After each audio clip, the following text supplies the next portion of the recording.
पवित्र रथयात्रा उपलक्षे आपण माने समस्त को हार्दिक शुभेच्छा एवं शुभकामना। आपणकर जदि कुंभ राशि हुई थाए तेबे एही भिडियोटी को थरे मात्र शेष पर्यंत देखंतु। कुंभ राशि व्यक्तिविशेष मानकर जीवन एही रथयात्रा ठारू बदलिबाकू जाउअछि। कारण ग्रह नक्षत्र मानकर चलन रे गोटे बहुत बड़ परिवर्तन हेबाकू जाउअछि, जहा द्वारा एमानकर जीवन रे चलिथिबा समस्त दुख कष्टर अंत हेबाकू जाउअछि एवं पुणी थरे खुशी फेरिबाकू जाउअछि।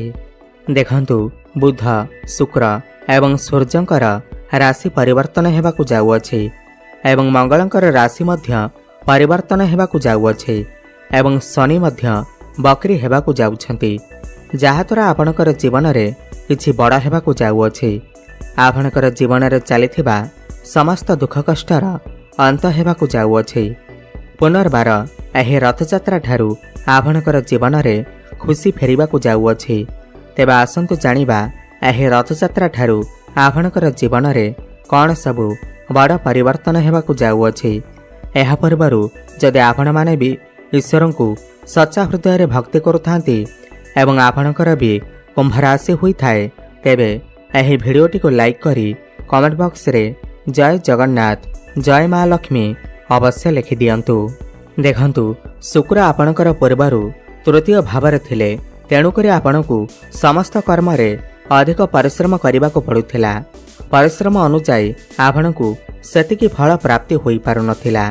आपणकर स्वास्थ्य खराब रहुथिला, धन जनित समस्या देखा देउथिला। आपण ऋण नेइथिले किंतु ऋण सुझी पारु नथिले। ऋणर भार आपणकर ऊपर बढ़ी जाइथिला। गृह परिवार रे खुशीर वातावरण नथिला। शिक्षा क्षेत्र रे समस्या देखा देउथिला। आपणकर अनेसेसरी खर्च हेउथिला। समाज रे आपणकर मान सम्मान नथिला। आपणकू चाकरीटीए प्राप्ति होई पारु नथिला। संतान संतति पाई आपण चिंतित थिले।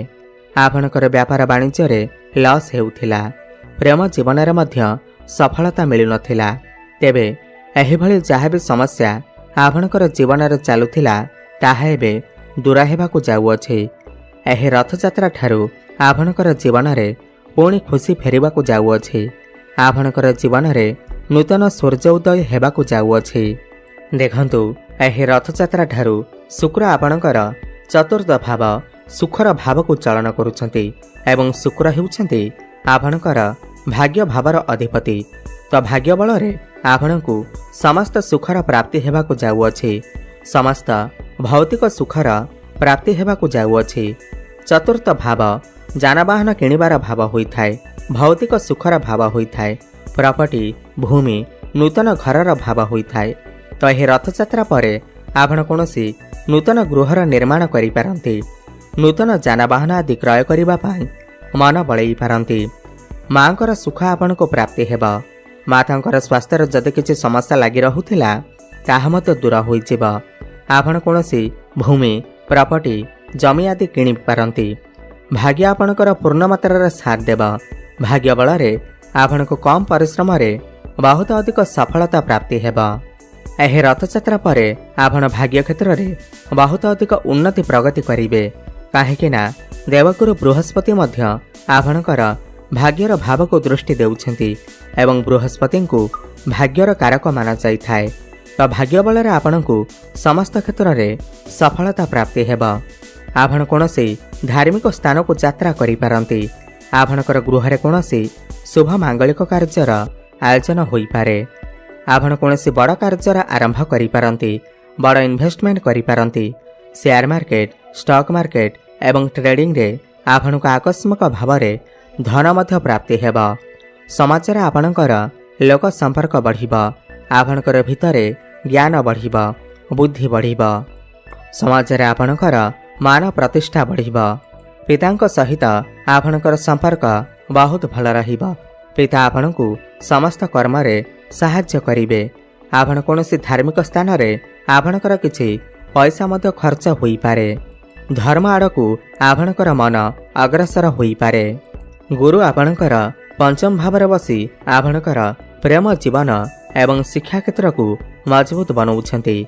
एही रथयात्रा परे आपणको आपणकर प्रेम जीवन रे सफलता प्राप्ति हेब। पूर्वर जदि आपणकर प्रेम जीवन में कौन भी समस्या लगी रहुला, कथबार्ता बंद हो जाइथिला, ब्रेकअप हो जाइथिला, तो सेमानकर पुणी थरे कथबार्ता हो पारे, प्याचअप हो पारे। एवं जो व्यक्ति विशेष माने सिंगल अछंती सेमानकु नूतन पार्टनर मध्य मिल पारंती। भ्रमण सुख आपण को प्राप्ति हेब। परस्पर मध्यरे तालमेल ठीक रहिब एवं आपणकर भल पाइबा विवाहर रूप मध्य नहीं पारे। एवं जो पिलामानकर विवाहर बयस हो जाइछि, एहे रथयात्रा परे सेमानकर घर को विवाह प्रस्ताव मन आसीपारे एवं विवाह मध्य फाइनाल होई पारे।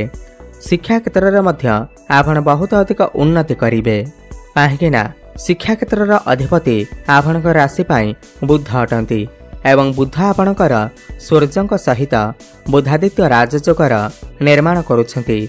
एहे रथयात्रा परे आपण आपणकर शिक्षा क्षेत्र में बहुत अधिक उन्नति करिवे। आपण आपणकर शिक्षा को नहीं विदेश यात्रा मध्य करि पारंती। उच्च शिक्षा करिबा पाई बाहर को जाई पारंती। कौनसी कॉम्पिटिटिव एग्जाम एवं गवर्नमेंट एग्जाम रे आपण को निश्चिंत भावरे सफलता प्राप्ति हेब। एहे रथयात्रा परे आपणकर जदि किछि एग्जाम अछि, तेबे सेथिरे आपण निश्चिंत भावरे उत्तीर्ण करिवे। आपण कौनसी नूतन स्थान रे एडमिशन करि पारंती। आपणकर मन पाठ पढ़ारे लागिब। गुरु आपणकर पंचम भाव बसी आपणकर लाभ भाव को देखुछंती, एकादश भाव को देखुछंती। एहे रथयात्रा परे आपण को समस्त क्षेत्ररू लाभ ही लाभ प्राप्ति हेब।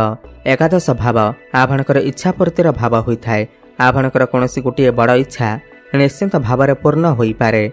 बड़ भाई भौणकर सपोर्ट आपण को प्राप्ति हेब। आकस्मिक धन लाभ हेबार मध्य जोग बनुअछि। आपण व्यवसाय करुथांतु किंवा चाकरी करुथांतु, आपण को समस्त क्षेत्ररू प्रॉफिट हेब। इनकम रे वृद्धि आसीब। फाइनेंशियल ग्रोथ हेब। आपणकर बैंक बैलेंस मध्य बढ़िब। एवं गुरु आपणकर लग्न को देखुछंती। लग्न को देखिबार माने हेला आपणकर जदि किछि स्वास्थ्यगत समस्या लागि रहुथिला, ताहा मध्य दूर होई जिब। स्वास्थ्यगत समस्यारू मुक्ति मिल जिब। किंतु आपणकर टिके पेट जनित समस्या देखा देई पारे एवं मोटापण टिके बढ़ी जाई पारे। एथिप्रति आपण टिके ध्यान देबे, काहेकिना शनिदेव बकरी हेबाकू जाउछंती एवं शनि आपणकर धन भावरे बकरी हेबाकू जाउछंती। तेहे रथयात्रा परे आपणकर आर्थिक क्षेत्र बहुत अधिक मजबूत रहिब। घर परिवार रे हसखुशीर लहरी लगी रहिब। जो दंपति माने संतानर कामना करुथिले, सेमानकू संतान सुख मध्य प्राप्ति होई पारे। देखंतु शुक्र आपणकर चतुर्थ भाव बसी आपणकर दशम भाव कर्मर भाव को दृष्टि देउछंती। तो क्यारियर क्षेत्र में आपण बहुत अधिक उन्नति करिवे। क्यारियर क्षेत्र में भाग्य आपणकर साहाय्य करिब। ओवर ऑफिसरकर सपोर्ट आपण को प्राप्ति हेब। आपण जदि पूर्वर चाकरी करिसेंती, तो आपणकर प्रमोशन हेबार मध्य जोग बनुअछि। एवं जो माने भी बेरोजगारी अछंती, जो मानक पाखरे कोनोसी भी चाकरी बाकरी नाही, तो सेमानकू नूतन चाकरी मध्य प्राप्ति होई पारे। आपण चेष्टा जारी रखंतु। आपण को समस्त इंटरव्यू रे निश्चिंत भावरे सफलता प्राप्ति हेब। किंतु आपण कर्म क्षेत्र रे काहा सहित भी आर्गुमेंट करंतु नाही, काहा सहित भी कଳି झगड़ा करंतु नाही, नहेले समस्या रे पड़ी पारंती। काहेकिना कर्म भावर अधिपति मंगल आपणकर केतुंक सहित युक्ति करी बसिछंती आपणकर सप्तम भावरे। तो आपण आर्गुमेंट करिबा ठारू दूरे रुहंतु। कर्म क्षेत्र रे आपणकू आकस्मिक भावरे सफलता प्राप्ति हेब। आपणक पाखकू नुआ नुआ काम आसीपारे एवं समस्त काम को आपण बहुत सहजरे करि पारिबे एवं कर्म क्षेत्र रे बहुत अधिक उन्नति करिवे। देखंतु केतु आपणकर सप्तम रे थिबारु आपण आपणकर वैवाहिक जीवन उपरे विशेष ध्यान रखंतु, नहेले आपणकर वैवाहिक जीवन रे समस्या आसीपारे। छोट मोट कथारे कଳି झगड़ा भली परिस्थिति उत्पन्न होई पारे। किंतु आपणकर लाइफ पार्टनर कर क्यारियर ग्रोथ आसीब। राहु आपणकर लग्न रे थिबारु आपण किछि बड़ करिबा को चेष्टा करिवे, बड़ करिबा को भाबी पारंती। सूर्य एवं बुध आपणकर षष्ठ भावरे बुधादित्य राजयोगर निर्माण करुछंती। आपण जदि पूर्वर किछि ऋण नेइथिले, ऋण को सुझिबार सक्षम होई पार नथिले, ता समस्त ऋण को सुझिबारे आपण सक्षम हेबे। आपणकर टिके शत्रु वृद्धि होई पारंती, किंतु शत्रु माने आपणकर किछि भी क्षति करि पारिबे नाही। तो मोटामोटी देखिबा को गले एहे रथयात्रा परे कुंभ राशि व्यक्तिविशेष माने समस्त क्षेत्र में उन्नति करने को जाउछंती। ताहा शिक्षा क्षेत्र में हेउ, प्रेम जीवन में हेउ, भाग्य क्षेत्र में हेउ, कर्म क्षेत्र में हेउ, समस्त क्षेत्र में आपण उन्नति करने को जाउछंती। अधिक शुभफल प्राप्ति करने पाई आपण शनिंकर बीज मंत्र जप अवश्य करंतु। ओम प्रांग प्रिंग प्रंग सह शनिश्चराय नमः 108 थर प्रत्येक दिन जप करंतु, शुभफल प्राप्ति हेब। कुकुर किंबा कुआंकु किछि खाइबाकु दियंतु, शुभफल प्राप्ति हेबा सहित आपणकर भाग्य रे उन्नति आसीब। धन्यवाद।